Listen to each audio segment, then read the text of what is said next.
बहुत कुछ दिया है मुझे तुमने दाता, बहुत कुछ दिया है, तेरा शुक्रिया है, तेरा शुक्रिया है।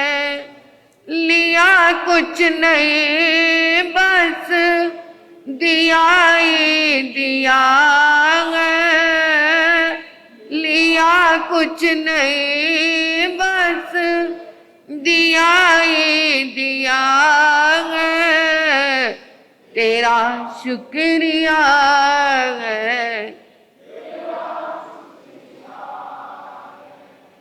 किया कुछ न मैंने शर्मसार हूँ मैं, तेरी रहमतों का तलबगार हूँ मैं, तेरी रहमतों का।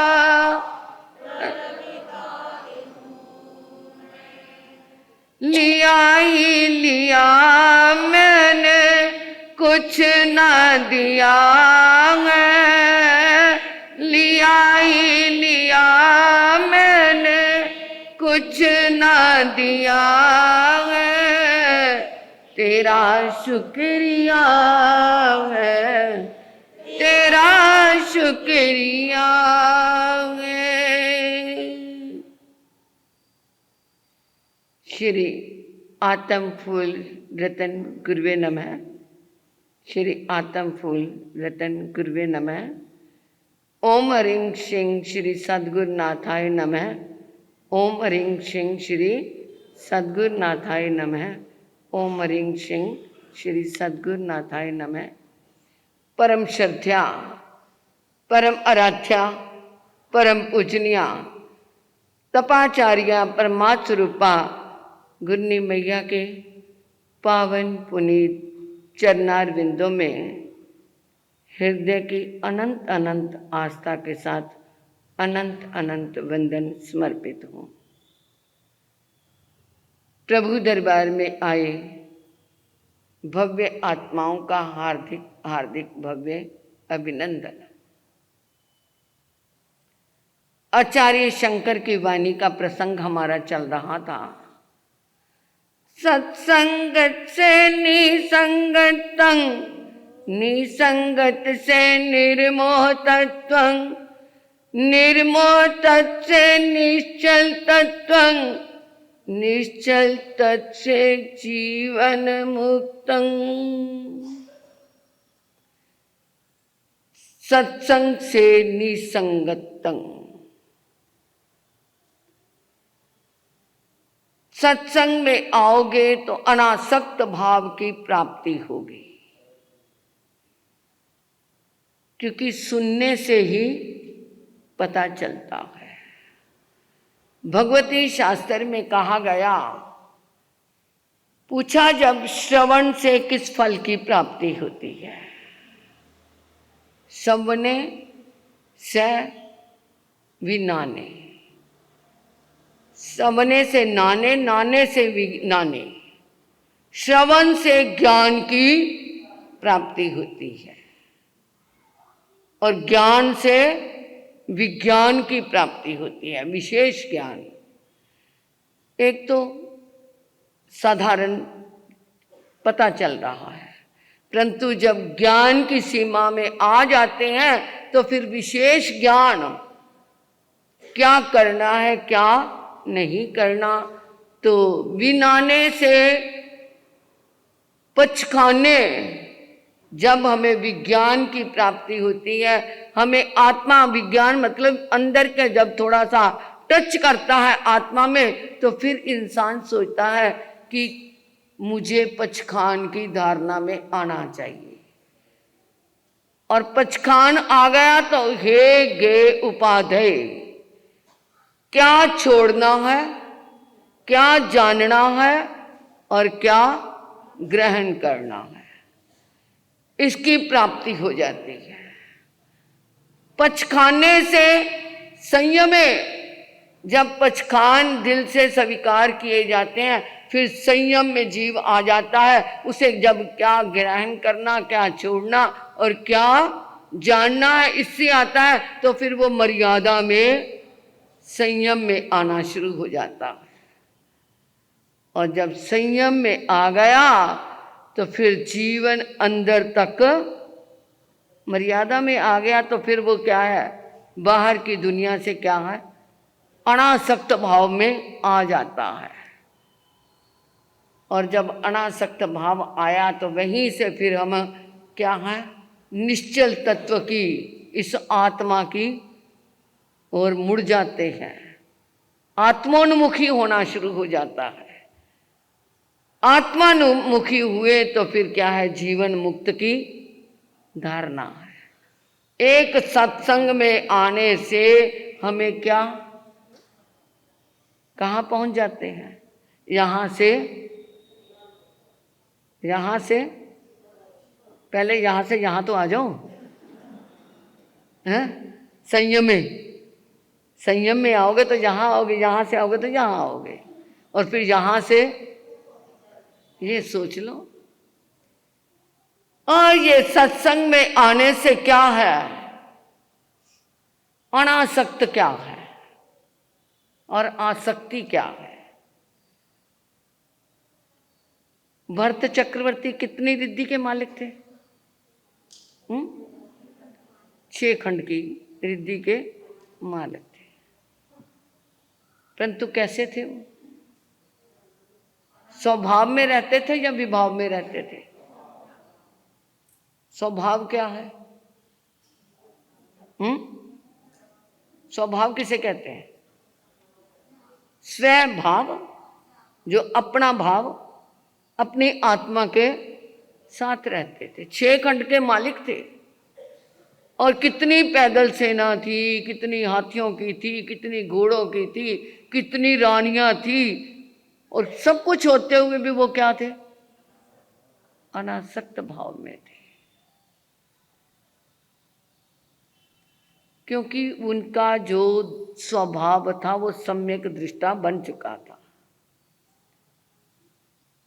सम्यक दृष्टि जीवड़ा करे कुटुंब प्रतिपाल, अंतर्गत न्यारा रहे त्यों दाए खिलावत बाल। बच्चे के लिए एक दाई माता रखी हुई,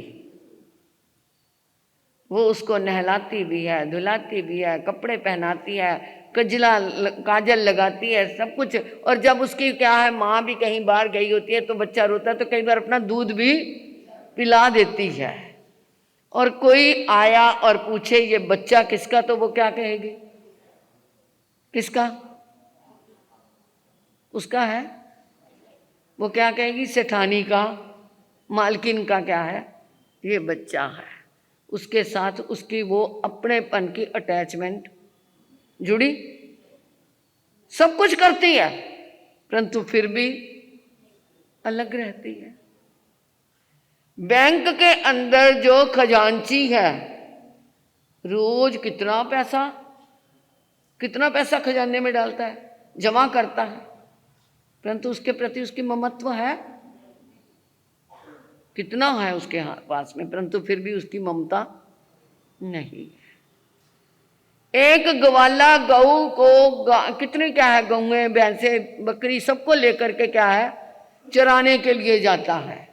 पहले चराने का रिवाज था, आज तो है ही नहीं है। गऊओं को कहीं भेजते हो आप चरने के लिए, वहीं पे उनको क्या है, चारा डाल देते हैं। मैंने देखा है गऊओं को चराते हुए, क्योंकि शाम के 4 बजे होते थे, 5 बजे गायें फटाफट वापस जहाँ बांधते थे वहाँ आकर के खड़ी हो जाती है। और उसको उस समय फिर क्या है, मालिक ध्यान रखता है।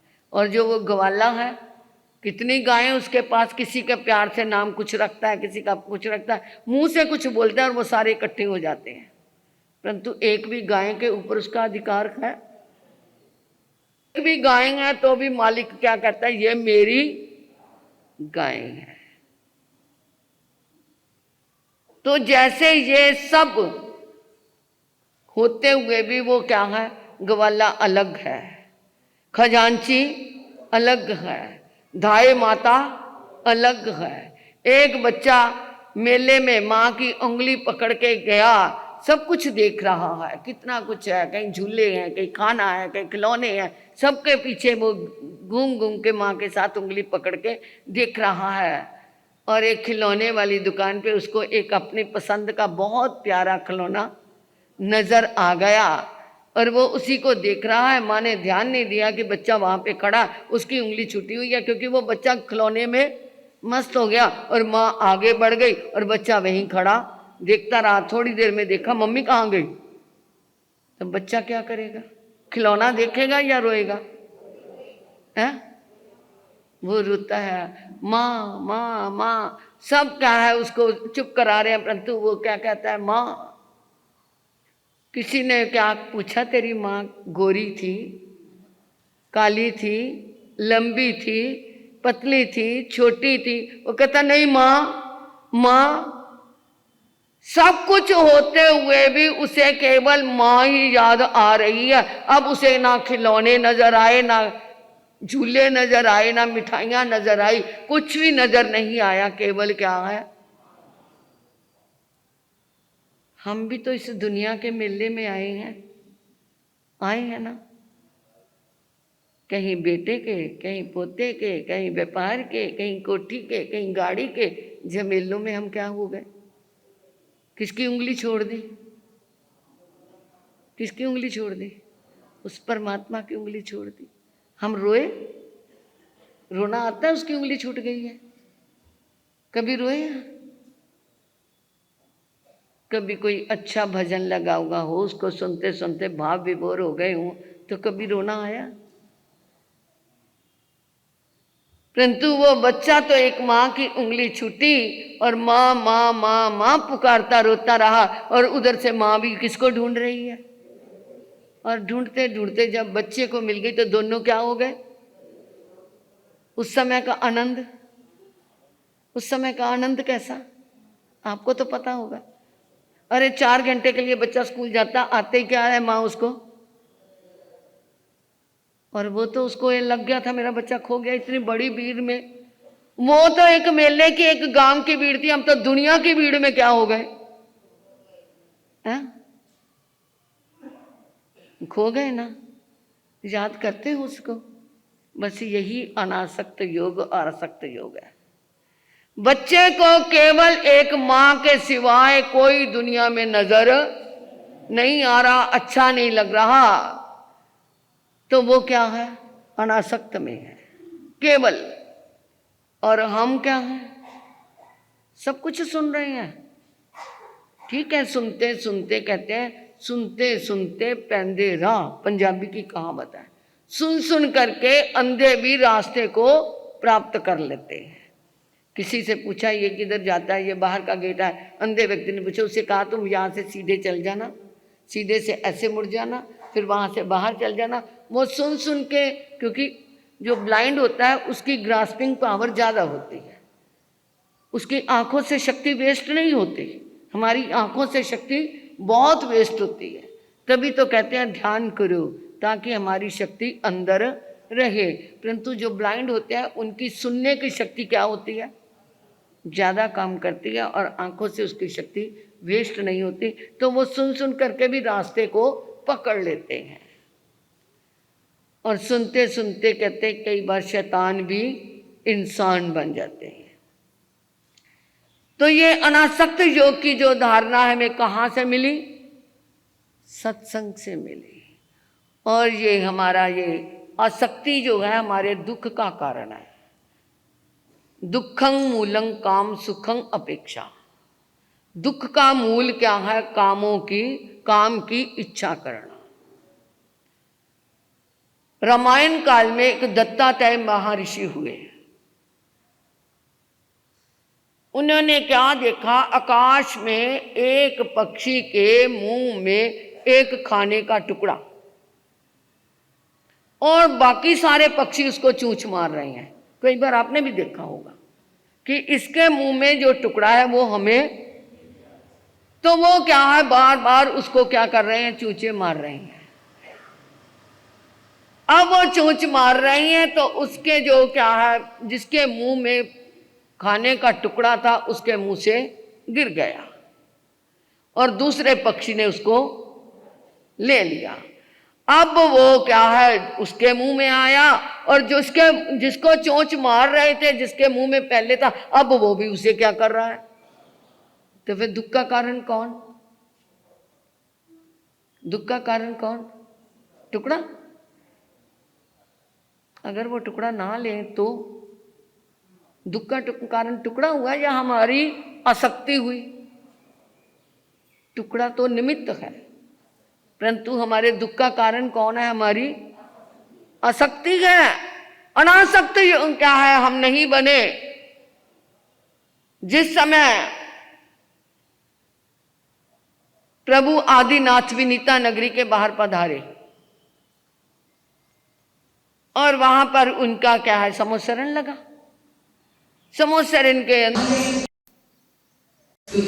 तो 6 खंड के मालिक है और उनके क्या है, इतना परिग्रह है उनके पास, चक्रवर्ती की रिद्धि का मुकाबला किसी के पास नहीं। और फिर वो महारंभी भी हैं, क्योंकि जहां चक्रवर्ती की रसोई बनती है वहां पर इतना भोजन बनता है, इतना भोजन बनता है कि 360 ब्राह्मण तो उस भोजन के लिए मसाला पीसते हैं। क्या करते हैं? याद रखना, कितने? 360 तो उसका मसाला पीसते हैं। कितना भोजन बनता होगा? तो इतना आराम श्रम उनकी रसोई में होता है। तो उसके मन में शंका आई कि इतना वो परिग्रही, इतना आरंभ सरंभ, एक तो मसाले पीसने में, मसालों के अंदर भी जीव, फिर कितना भोजन बनता है, उनके अंदर कितनी हिंसा होती होगी। वहां क्या है, वो आरंभी तो वो खुद है। तो ये प्रभु ने कह दिया, ये मर के क्या है, कहाँ जाएगा? ये प्रभु ने कहा वो तो चरम शरीरी जीव है। क्या है वो? इसी भाव में मोक्ष जाने वाला है। गले में बात उतरी नहीं, दिमाग में जमी नहीं। ये प्रभु तो रागी द्वेषी है, अपना है ना व्रत, इसलिए उसको क्या भेज दिया? मोक्ष में भेज दिया। इतना उसके पास धन है, इतना उसके पास रिद्धि समृद्धि है, इतना आराम श्रम है। एक तरफ तो कहते हैं महापरिग्रही और महारंभी मर के नरक जाता है, और व्रत को कह दिया ये तो इसी भाव में कहाँ जाएगा? मोक्ष में जाएगा। बड़ा हैरान परेशान हो गया। अब वो बाहर आया, किसी ने पूछ लिया कहाँ से आए हो? अरे गया तो था प्रभु के शमो शरण में, परंतु वहां पर भी राग द्वेष की ही परूपणा मिली। क्या हो गया? ऐसे ऐसे मैंने पूछा तो प्रभु ने कह दिया वो तो मोक्ष में जाने वाला है। अरे अपने को तो मोक्ष भेज दिया, हमारे लिए जिनके पास कुछ भी नहीं है, बस केवल क्या है, खाते ही तो हैं, क्या है? उसने दूसरे को कह दिया, दूसरे ने तीसरे को कह दिया। क्या हो गया? बात फैल गई कि प्रभु तो रागी द्वेषी, रागी द्वेषी। बात पहुंचते पहुंचते भरत के कानों में पहुंच गई। भरत ने सोचा मेरी बात कहता तो मैं सहन कर लेता, परंतु मेरे परमात्मा की बात, मेरे परमात्मा, उसने उस समय ये नहीं कहा कि ये मेरे पिता। बस बहन 5 मिनट की बात है, 5 मिनट में खत्म कर दूंगी, केवल 5 मिनट दे दो, बाद में सूचना तुम्हारी है या नहीं देख लेना। तो वो क्या है, उन्होंने कहा कि ये चरम श्री जीव, और ये क्या है? भरत ने, हाँ, भरत चक्रवर्ती ने कहा मेरे परमात्मा की बात मैं नहीं सहन करूंगा। आज हम अपने गुरुओं की आप ही निंदा करते हैं ना। यहाँ से उठे, बाहर चले गए, वहाँ ये ऐसा है, वो ऐसा है, इसने ऐसा बोला, इसका अच्छा है। और ये प्रवचन अच्छा या बुरा है तो जिनवानी पे श्रद्धा होती तो ऐसा ना कहते। खैर उसने उसको बुला लिया। अरे भाई मैंने आज कुछ सुना, तुम कुछ प्रभु के बारे में कह रहे थे। हाँ महाराज सही कहा मैंने। उन्होंने कहा महारंभी महापरिग्रही मर के नरक जाता है, और मैंने आपके लिए पूछा तो वो कहते ये तो मोक्ष में जाने वाला जीव है। ये कैसे हो सकता है? आप इतने खंड के मालिक, इतना धन, इतना तुम्हारी रसोई में खाना बनता है, इतना कुछ होता है, तुम्हारी फौज के लिए, तुम्हारी अस्थि बल के लिए, या घोड़ों के लिए, हाथियों के लिए कितना कुछ होता है। ये सब आरंभ परिग्रह तो ये तुम्हारा। उन्होंने कहा अच्छा चलो ठीक है, मैं आपने मेरे परमात्मा के लिए बोला, मैं आपको सजा दूंगा, दे दो। ये 1 कटोरा तेल का भरा हुआ तुम्हारे हाथ में दे रहा हूं, बिल्कुल ऊपर तक भरा हुआ। 2 सिपाही तुम्हारे इधर होंगे, 2 सिपाही इधर होंगे, पूरी नगरी का चक्कर लगा करके आना है और मुझे आकर बताना तुमने क्या देखा। और अगर 1 बूंद भी इसमें तेल की गिरी तो तुम्हारी उसी समय ये क्या है जो 2 आसपास है तुम्हारी गर्दन को, ठीक है। अब वो क्या है, उधर से उन्होंने आदेश दे दिया नगरी को सजाया जाए। जैसे मैं चक्रवर्ती बन के आया था तो नगरी को सजाया था। कहीं फलों की दुकानें हैं, कहीं पर सब्जियों की दुकानें हैं, कहीं मिठाइयों की दुकानें हैं, कहीं पर नृत्य हो रहे हैं, कहीं पर पुतलियों के नाच हो रहे हैं, कहीं वाद्य विजंतर बज रहे हैं। पूरी नगरी दुल्हन की तरह सजी हुई है। और वो क्या लगना, उसका चक्कर लगाना शुरू हुआ। चक्कर लगा करके वो वापिस आया और कहता महाराज ये कटोरा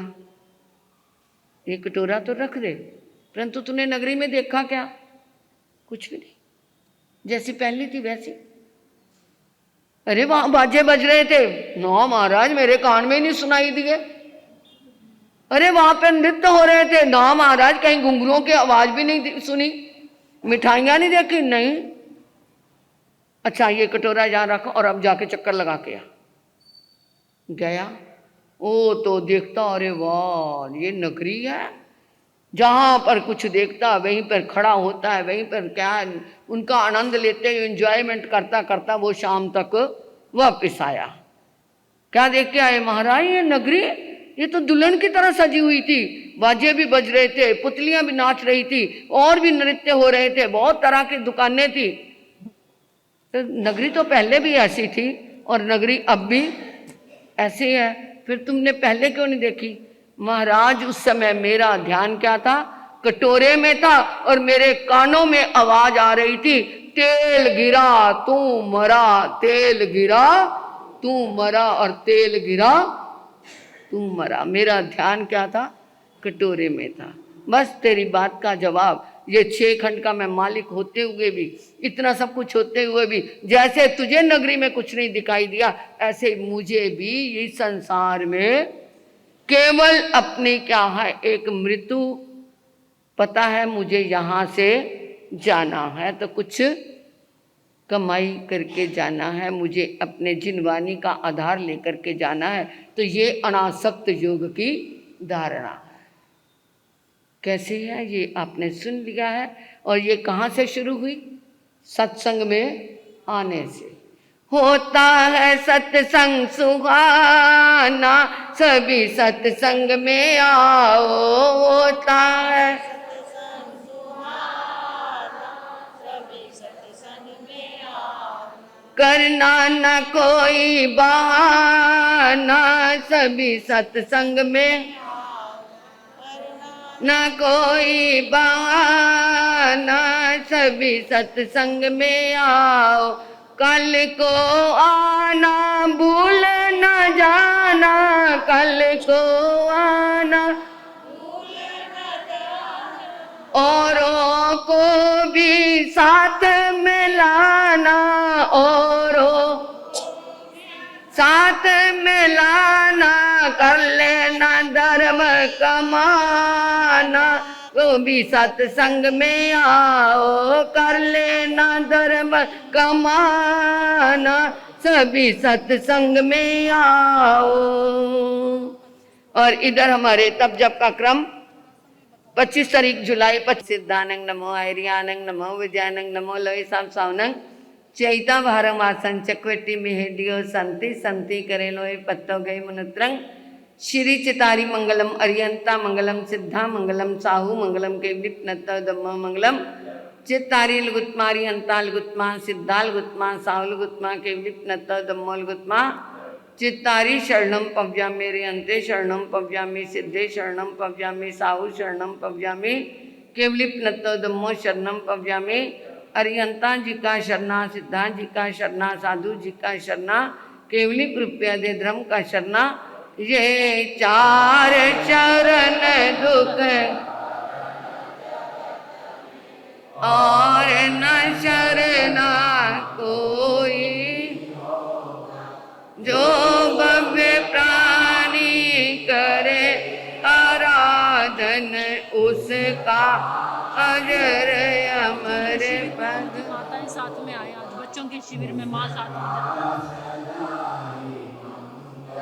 छोटे बच्चों के साथ।